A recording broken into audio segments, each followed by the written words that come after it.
ओम श्री गुरुवे नमः। जय माता के मित्रों, मैं पंडित विनय कुमार शर्मा आपका अपने चैनल पर सभी का स्वागत करता हूँ। गुरुदेव बृहस्पति का राशि परिवर्तन 5 अप्रैल सन 2021 को दोपहर 4:21 पे होने जा रहा है। यह वीडियो देखा जाए तो काफ़ी अच्छी वीडियो बनाई गई है। तो ये 13 अप्रैल सन 2022 तक का ये परिवर्तन रहेगा। तो अब समझेंगे आगे। कर्क राशि वालों के लिए ये वीडियो है। राशि पे आधारित है, मून साइन पे आधारित है, चंद्र राशि पे, नाम राशि पे। तो यह जीवन में बहुत बड़ा बदलाव, क्योंकि कर्क राशि वाले बहुत ही सेंटिमेंटल होते हैं, बहुत ही भावुक होते हैं, देखने में सुंदर सुशील होते हैं और सोचने की क्षमता इनकी बहुत बेहतरीन होती है, लेकिन दूसरों के कहने पर आ जाते हैं। इनका नेचर होता है, इनका स्वभाव है। ये इन्हें लिक्विड चीज़ पसंद है। और कर्क राशि वाले काफ़ी अगर बुद्धिमान बने तो बुद्धिमान, क्योंकि चंद्रमा मनसोजात कहा गया है, मन का कारक। तो यहाँ आप समझते हैं कि 1 वर्ष के लिए ये संचार रहेगा कुंभ राशि में। बृहस्पति देव 16 वर्ष की महादशा है इनकी, 5, 7, 9 दृष्टि होती है। सूर्य चंद्र मंगल इनके मित्र हैं गुरु के। और वहीं यदि देखा जाए तो शुक्र और बुध इनके शत्रु हैं, शनि राहु केतु सम है इनके। और धनु और मीन राशि है इनकी अपनी राशि, और धनु राशि इनकी मूल त्रिकोण राशि है। तो यहाँ 18 और 20 के दौरान ये अतिचारी रहे, नीच के रहे, शनि के साथ ये युति बनी रही मकर राशि में। और नीचस्थ स्थिति से यहाँ समझ सकते हैं कि शनि लंबी बीमारी का कारक है, और गुरु देखा जाए तो हमारे लीवर, आंत, खांसी, नज़ला, जुकाम, थायराइड आदि का कारक है। तो यहाँ कोरोना वायरस की स्थिति बनी पूरे विश्व में। तो यह गुरु का परिवर्तन जब होगा 5 अप्रैल सन 2021 में, और वह भी जब यह परिवर्तन होता है और यह परिवर्तन करके यदि कुंभ राशि में जाएंगे, शनि से युति हटेगी, राहु से दृष्टि हटेगी। तो यहाँ आज की डेट में ये राहु गुरु को देख रहे हैं, शनि को देख रहे हैं। तो ये कोरोना वायरस, क्योंकि राहु कारक है, क्योंकि ऑलरेडी जब ये धनु राशि में थे तो गुरु केतु की युति थी, और ये कोरोना वायरस रहा। तो जैसे ही गुरु अलग हो जाएंगे अपनी राशि से, स्थानांतरण हो जाएंगे मकर राशि से, तो यहाँ वैक्सीन आ जाएगी और कोरोना वायरस भी कम हो जाएगा, इसका प्रभाव कम हो जाएगा। गुरु ने आर्थिक स्थिति भारत की खराब कर दी, पूरे विश्व की खराब कर दी।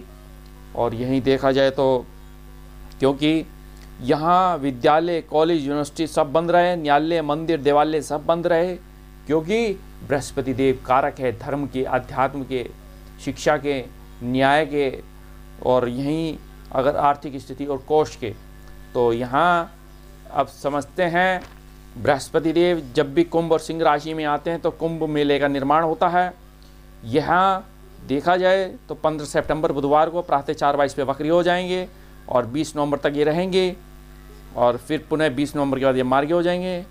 गुरु का कारकत्व समझते हैं, पति है, सुख है, कन्याओं का विवाह का योग है, धर्म है, अध्यात्म है, संतान, पुत्र, संतति है, वह भी विद्या है, विवेक है, बुद्धि है, शिक्षा है, बड़ा भाई है, सोचने की क्षमता है, सोना है, स्वर्ण जिसे हम कहते हैं, धातु, ज्योतिष है, फाइनेंस कोश है, धन, सलाहकार, वित्त मंत्री, लेक्चरर, अध्यापक, आयुर्वेद के डॉक्टर, इस तरीके से ये माना गया है।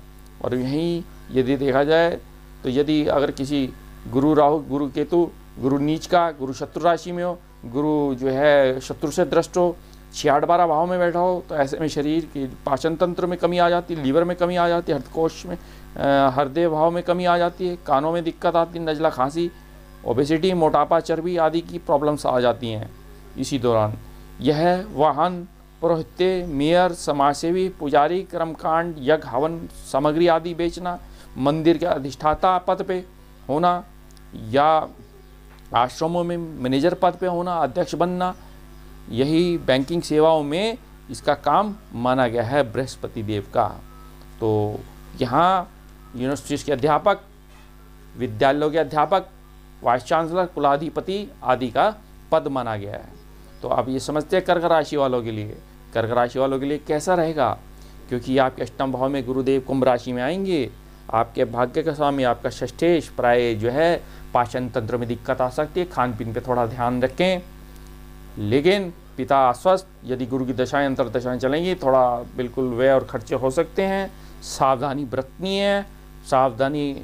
और यहीं देखा जाए तो गुरु 5-7 दृष्टि, जब वह आपके चतुर्थ भाव को देखेंगे, मकान भूमि वाहन सुख रहेगा, अथाह धन संपदा वैभव यश कीर्ति आदि मिलनी है। धन की स्थिति बड़ी ज़बरदस्त, मधुर संबंध बनेंगे आपके इस दौरान, माता से सुख रहेगा, माता का पूर्ण आशीर्वाद, पिता का पूर्ण आशीर्वाद बना रहेगा जीवन में। यही विदेशों से लाभ मिलेगा, विदेशों में पढ़ने जाएंगे आप इसी दौरान, वाणी अच्छी होगी, वाणी से मंत्रमुग्ध होंगे, कुटुंब का स्नेह, कुटुंब से लाभ मिलेगा। और यहीं देखा जाए प्राय थोड़े लोन्स ले सकते हैं, कर्जे हो सकते हैं, नौकरी में परिवर्तन होना है यहाँ इस दौरान। तो कर्क राशि वालों के लिए यहाँ धनिष्ठा नक्षत्र में इनका गोचर रहेगा।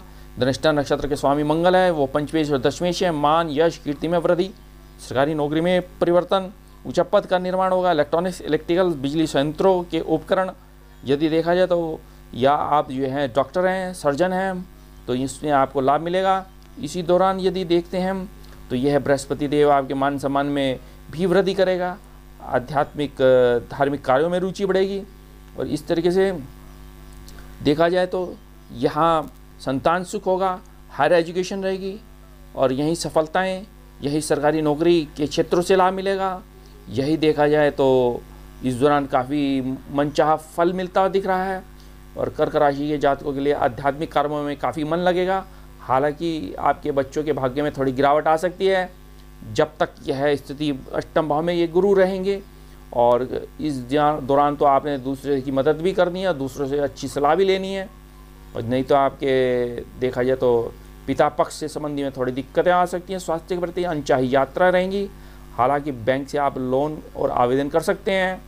15 और 20 में जब बृहस्पति आपकी राशि से सप्तम भाव में ये आएंगे मकर राशि में, व्यावसायिक मामलों में ज़बरदस्त सफलताएं मिलेंगी।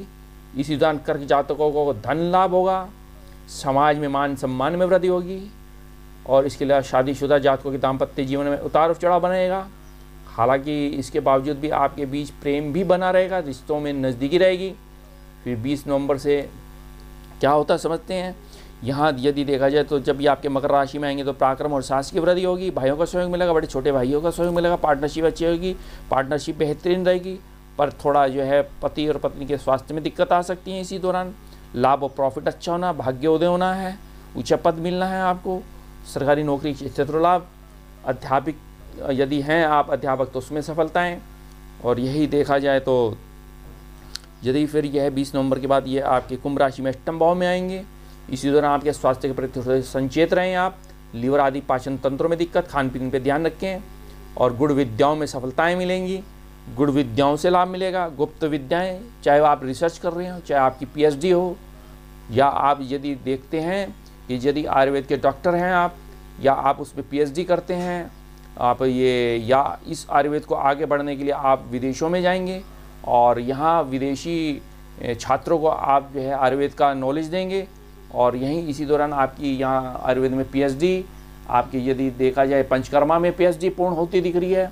और यही देखा जाए तो बृहस्पति हमारे सरकारी क्षेत्रों से लाभ, चाहे जज है, वकील हैं, PCSJ की तैयारी में लगे हैं, प्रशासनिक सेवाओं की तैयारी में लगे हैं, इनसे आपको लाभ मिलना है। और यही देखा जाए तो इलेक्ट्रॉनिक्स इलेक्ट्रिकल कंप्यूटर संयंत्र से आपकी PhD भी हो सकती है, उनसे आपको लाभ मिलता दिख रहा है। तो यह समय आपके लिए उचित है। यदि आप साइंस के छात्र हैं, PhD कर रहे हैं, या आप भौतिक विज्ञान से MSc कर रहे हैं, फिजिक्स से, केमिस्ट्री से, तो इसमें आपको सफलताएं मिलेंगी। MCA क्लियर होता हुआ दिख रहा है आपका। कंप्यूटर साइंस के यदि छात्र हैं, लाभ मिलेगा इसी दौरान यदि, या आप tarot card reader, motivational, positive motivational, या आप धर्म उपदेशक हैं, कथावाचक हैं, इस दौरान ये आपको सफलताएं मिलती दिख रही हैं। ज्योतिष में आप ज्योतिषाचार्य PhD आपकी पूर्ण होती हुई दिख रही है। तो ये गुरु अष्टम भाव में और यहाँ मकर राशि में क्या करेगा, ये बहुत बड़ा बदलाव। जब ये धनिष्ठा नक्षत्र में आते हैं तो यहाँ उसके स्वामी मंगल है, तो मंगल आपके देखा जाए तो पंचम और दशमेश हैं। तो मंगल यदि हायर एजुकेशन है, चाहे आप हायर एजुकेशन, संतान सुख है, संतान यशस्वी होनी है, संतान धनाढ़ होनी है, यहीं आपके संबंध अच्छे रहेंगे, जनता से रिलेशन अच्छे रहेंगे। यदि आप किसी भी MLA हैं, MP हैं इस दौरान यदि, और हो सकता राज्यसभा से आपको लाभ मिले, इसी दौरान आपको विधानसभाओं से लाभ मिलेगा। तो यहाँ अब देखिए ये, क्योंकि ये कोष का कारक है, धन का कारक है, तो वित्त मंत्रालय पद आपको मिल सकता है, या आप किसी फिल्म इंडस्ट्री से जुड़े हैं तो एक अच्छी फिल्म का निर्माण करना, अच्छे म्यूज़िक का निर्माण करना, अच्छी स्किल क्षमताओं का डेवलपमेंट आपका होना, आपकी रुचि इतनी, रुझान इतना आगे बढ़ेगा कि हाँ दुनिया में कोई नाम कमाऊँ, यश कमाऊँ, और जो पुराने पेंडिंग थे कार्य रुके हुए, अब वे कार्य पूर्ण होंगे, क्योंकि जब ये मकर राशि से अलग हो जाएंगे तो काफ़ी बदलाव रहेगा। लेकिन कर्क राशि वालों के मकर राशि का अच्छा ये रहना है, क्योंकि आपके यहाँ प्राय थोड़े जो पुराने कोर्ट केसेस थे, शत्रु बाधाएं थी, इनमें दिक्कतें आ सकती हैं। वाहन बिल्कुल सावधानी से चलाना है, खान पीन पे ध्यान रखना है। और यह है इंटरनल एक्सटर्नल एग्ज़ाम यदि आपने अपने बोर्ड का दिया है या आपने अपनी सरकारी नौकरी का दिया है तो उस विभाग से आपको लाभ मिलता दिख रहा है। विदेशों में आप पढ़ने जा सकते हैं, विदेशों से लाभ मिलता दिख रहा है। तो ये आर्थिक पहलू भी आपके लिए बहुत बेहतरीन रहेगा। तो यह आर्थिक पहलू यदि इसी दौरान यदि देखा जाए तो अविवाहित जातकों के लिए यह प्रबल योग, विवाह का योग बनेगा। जीवन में प्रेम, सुख, समृद्धि की उम्मीदें जागेंगी। कार्य क्षेत्रों में सफलता, मान सम्मान में वृद्धि, और स्वास्थ्य के प्रति थोड़ा एकदम आप ध्यान रखें अपना। और इस दौरान यदि कुछ थोड़ा बहुत उठक बैठक हो सकती है, क्योंकि अष्टम जब गुरु है तो यहाँ जीवन में थोड़ा आर्थिक स्थिति को थोड़ा चेंज करेगा, खर्चे रहेंगे, संतान सुख पूरा मिलेगा आपको। और यहाँ शादीशुदा जातकों के दाम्पत्य जीवन में खुशियाँ आना, उम्मीद यह है जीवन साथी से भरपूर रहेगा और आनंद रहेगा, कार्यों में सफलताएं, और यदि आर्थिक पक्ष में मजबूती रहेगी, आमदनी में बढ़ोतरी होगी, और आप में कोई निर्णय की क्षमता में वृद्धि होगी, और प्यार में पड़े जातकों के समय उपयुक्त रहने वाला इस दौरान प्रेम विवाह का योग बनेगा। तो अब कुछ उपाय बता दिए जाते हैं। तो आपने बृहस्पतिवार पीपल के वृक्ष पे हल्दी वाला जल चढ़ाना है। वहाँ पे आपने बृहस्पति देव की प्रार्थना करनी है कि हे बृहस्पति देव, हमको सद्बुद्धि दे, धन मार्ग पे हम चलें और हमें धन का योग बने, लाभ हो, हमारी शिक्षा उत्तम हो, संतान सुख हो, कुछ भी आप मान सकते हैं। और यहीं गणेश अथर्वशीर्ष का पाठ और बृहस्पति के अष्टोत्तर नाम, और हो सके विष्णु सहस्त्रनाम का पाठ, और केसर वाला दूध और हल्दी वाला दूध पी सकते हैं। तो इस तरीके से मैं